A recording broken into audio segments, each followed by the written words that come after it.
Jeffrey অ্যাপস্টাইনের বিকৃত লালসা সম্পর্কে কি আগে থেকেই জানতেন ডোনাল্ড ট্রাম্প? এফবিআই এর একটি ফাঁস হওয়া নথি থেকে জানা গেছে ২০০৬ সালেই ট্রাম্প ফ্লোরিডার এক পুলিশ প্রধানকে ফোন করে বলেছিলেন অ্যাপস্টাইনের কুকুরটি সম্পর্কে সবই জানত।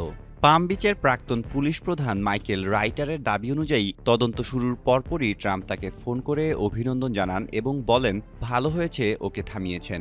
নথিতে আরও উল্লেখ আছে যে ট্রাম্প অ্যাপস্টাইন সহযোগী গিসলেন ম্যাক্সওয়েলকে শয়তান হিসেবে অভিহিত করেছিলেন এবং তাকে নজরে রাখতে বলেছিলেন। ট্রাম্প সবসময় দাবি করে এসেছে যে তিনি অ্যাপস্টাইনের অপরাধ সম্পর্কে কিছুই জানতেন না, কিন্তু এই নতুন তথ্য সেই দাবিকে বড় প্রশ্নের মুখে ফেলেছে। যদিও হোয়াইট হাউস বলছে এই ফোনালাপ ট্রাম্পের আগে থেকে নেওয়া অবস্থানেরই প্রতিফলন, তবুও জনমনে কৌতূহল বাড়ছে আসল সত্যটা কি। এই চাঞ্চল্যকর তথ্য সামনে আসার পর মার্কিন রাজনীতিতে নতুন বিতর্কের সৃষ্টি হয়েছে। মেহেদী মাসুদ, জনকণ্ঠ।